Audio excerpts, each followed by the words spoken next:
All right, we're going to talk for a moment about Abraham. And it's been a minute since I've read from Abraham, from the actual books. So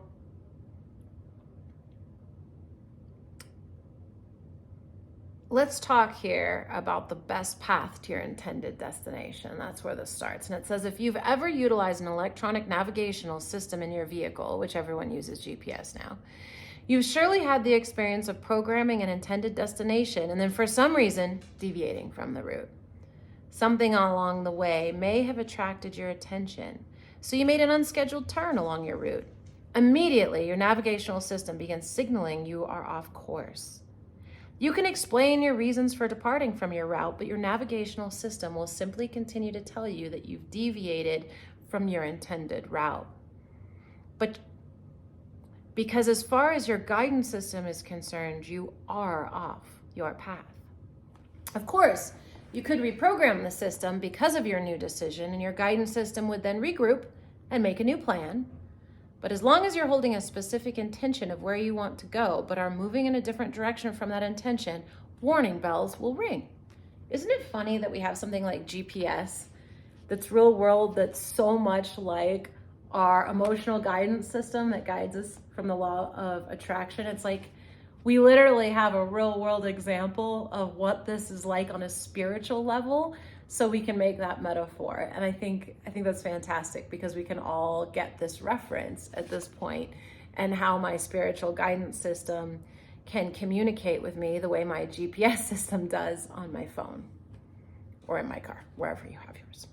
Now you might say, but Abraham, surely there's more than one path that will lead to my desired destination. And we agree with you, there are many paths, many satisfying paths. Paths that are satisfying for different reasons, which will lead to your desired destination. In fact, the joy of life is really in the journey. However, your vehicle's navigational system is considering the information within its unique system. It has determined where you are, and contained within its informational system are many possible routes or paths. So considering all those factors, your navigational system gives you the best route that it can conclude. In other words, it cannot make decisions or give guidance outside of the information contained in its system. And it's amazing. This is a perfect metaphor for your Holy Spirit, your inner being, the spiritual piece of you that is actually here to guide you to where you want to go. We're the physical component, and there's a spiritual component, and you have a relationship with it, and it's guiding you because it can see everything that you can't see. And we don't realize that we have spiritual GPS in the form of this Holy Spirit or inner being. And again, I'll say, I think it's so cool that we have a real world example for exactly how it would work. And also understanding that the GPS system can only operate with the information that's inside its system. So depending on your vibrations, your beliefs, whatever's going on within you, your inner being, your Holy Spirit, your vibrations will lead you on a different path. Your skills, your desires, everything. So then it says you have a personal emotional guidance system. Your personal emotional guidance system operates in a similar way to an electronic guidance system, like this GPS. You cannot receive guidance outside of the roots or beliefs contained within your system. Your emotional guidance system of relativity is based only upon your active vibrations or beliefs and their relationship with your desired destination. So remember, a belief is only a thought you keep thinking. So if you believe that you only have relationships where you are ignored, for example, then but you also have a desire to get to a relationship where you are loved and heard and appreciated, how does your actual GPS get you there? That is a very complicated desire with your current belief set. And so it might be quite a long journey, because your GPS system, your emotional, your inner being, your Holy Spirit has to guide you through the right experiences, places, things to shift your beliefs so you can allow in what it is you really want. Because as long as you have a belief that you're only with assholes, for example, how are you going to be with someone who isn't?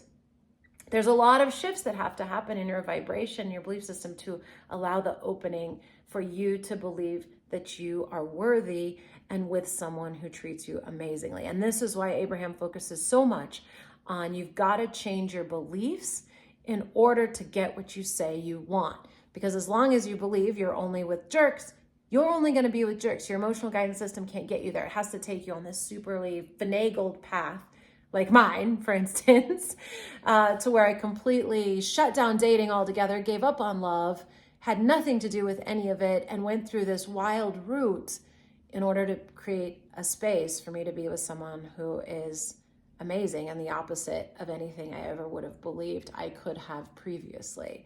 And so I love using that part of my story and the result that I have now, because it shows my GPS did lead me. It was a route that went way off course, it looked like, but it got me exactly what I really wanted. So you could make a more direct route by realizing the belief is the problem.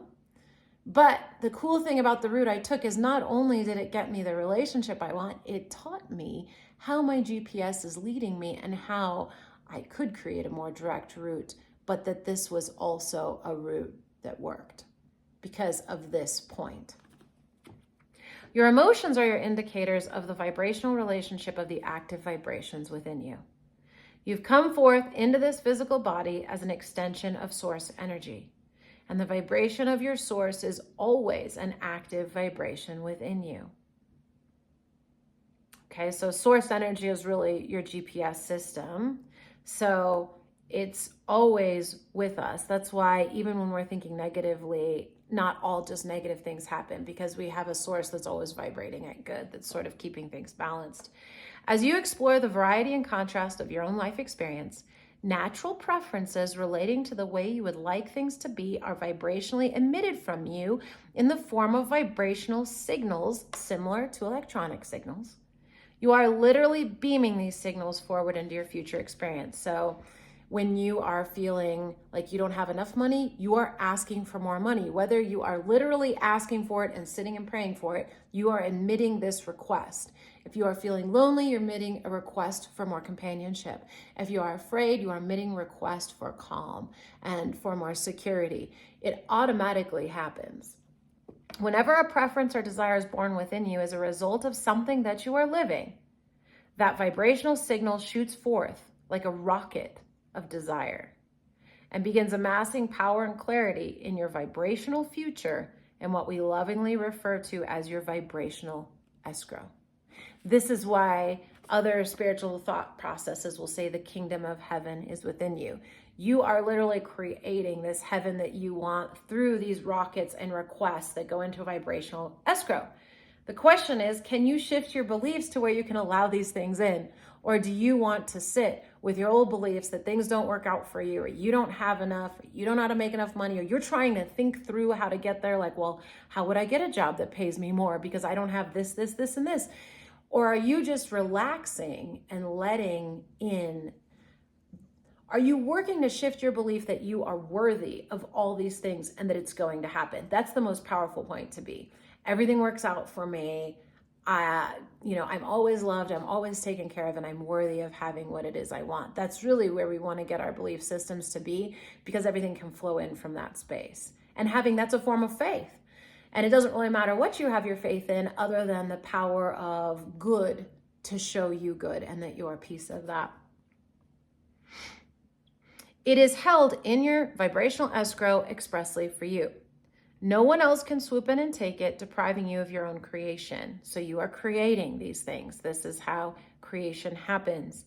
It remains there, pulsing, gaining power, momentum, and clarification. So sometimes we're continuing to live things we don't enjoy living, to continue to define and clarify what it is we want. But it's sitting in a vibrational place, and it has to have the right sort of circumstances, which include your belief systems, to come in and flow into the physical. As you continue to amend your desires through processing more contrasting experiences, the contrast in which you are focused provides a wonderful basis for the launching of your unique desires. For whenever you experience something that you do not want, you always understand more clearly what it is you do want. But we have to be willing to start focusing, like the vibration of a problem is different than the vibration of a solution. So once we get there and we get the clarification, it is our job to focus as much on happiness, peace, calm, to allow the solution to flow in. That's really the biggest part of the work of being human. And that's why happiness is the most important thing that we can do, because it's from a place of goodness and not thinking about problems, but just trusting that the solution is going to focus in to enjoy simply being, that we can allow in the best things, like it says over here in Alan Watts' the book. Whatever may be true for the Chinese and the Hindus, it's timely for us to recognize that the future is an ever-retreating mirage, and to switch our immense energy and technical skill to contemplation instead of action. However much we may now disagree with Aristotle's logic and his metaphors, he must still be respected for reminding us that the goal of action is always contemplation, knowing and being, rather than seeking and becoming.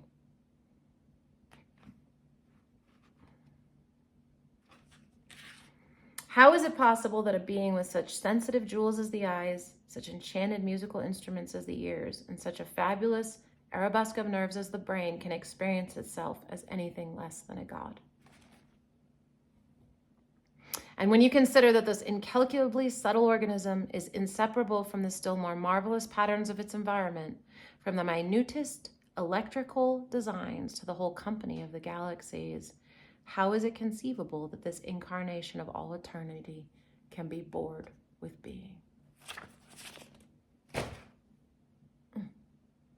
Happiness, joy, presence. It's going to let in everything that we want. And with that, I'm going to go get a Christmas tree and enjoy